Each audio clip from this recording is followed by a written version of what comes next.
So this is how the Mario sports game Grift ends, with a whimper. For the past 15 years, this has been kind of like an overwhelming narrative from the community. Is this idea that Mario sports games are slop, they don't innovate, they don't do anything new, they're the same thing over and over again, they have no content, they're unfinished. This is not and never has been true. But when we saw the release of games like, say, Mario Strikers Battle League or Mario Tennis Ultra Smash or even something like Mario Golf Super Rush, right? You have all these games that come out that are very, very good, that clearly have an audience, that clearly have a lot of replay value, that you can clearly sink dozens of hours into, and the YouTube audience will sit there and try and gaslight you into thinking that they're not good games, that they don't have any content, that they're not worth playing, even if they openly come out and say oh yeah, I play that game all the time. It's a giant cope. It always has been. And what we're seeing now with Tennis Fever specifically is that we're finally seeing the Grift reach its natural conclusion.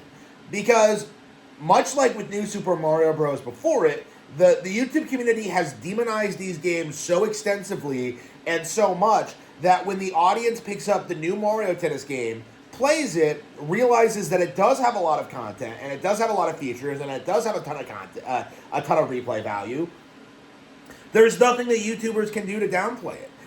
Because the community came out immediately to try to write this game off, to say it was slop, to say it was a bad game, and yet immediately the community came out and was just no, this is a really solid Mario Tennis game. This is exactly what I wanted. This is everything I wanted out of Mario Tennis. I don't understand what the big deal is. And a lot of these guys have had to try and backtrack, and they've tried to say that the adventure mode is 4 hours long. Yeah. So, that's typical for sports games. They're complaining about the way the game is structured, the content. They're trying to find something to complain about, but when all is said and done, what it really boils down to is that these people are complaining about a Mario sports game being a Mario sports game. Something that you're intended to play a lot of because of the sport.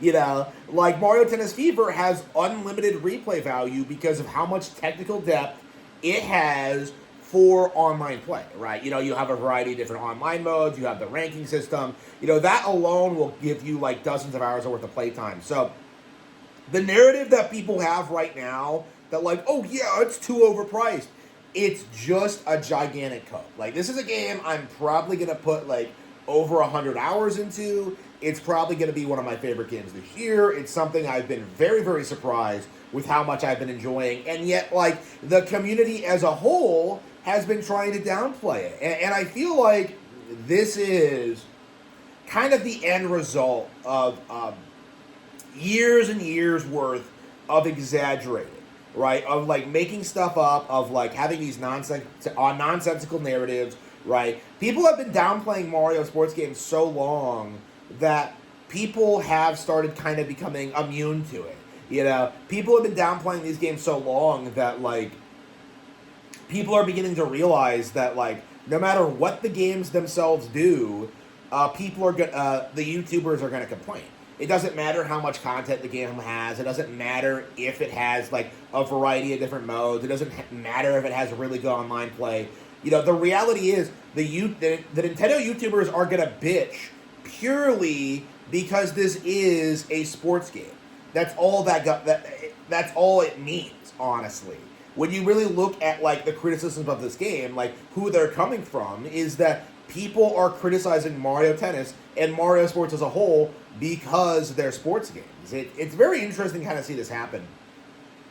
Especially for Mario Tennis, which, first of all, introduced the concept of Mario sports games. I think they didn't really exist before this. But second of all, Mario Tennis is one of the more successful Mario sports lines. I know the community tended to rally behind the idea that Strikers was the best, but I think very consistently Mario Tennis has been more successful over the years because it's gotten so many more iterations, right? Mario Tennis is the Mario sports game and should have gotten a lot more hype and attention when it was unveiled. You know, so many people in the community thought this thing was going to fail and that it was going to be some niche product. Like, I could see this, like, selling more than something like Kirby Air Riders. You know what I mean? Like, this is something that I feel like most people in the community do not realize is a huge deal. Okay, I feel like most people in the community don't realize that something like this existing, being put together by like a 30-man team, coming out and being this successful is a very good example of just how dominant Nintendo is in the space. You know, this is a game that, first of all, is innovative. It puts a wild new spin on tennis and kind of exists outside of the typical, like, celebrity endorsed crap, you know, the actual tennis games that exist that no one actually seems to play or know anything about. Yeah, like, Mario Tennis is a huge deal.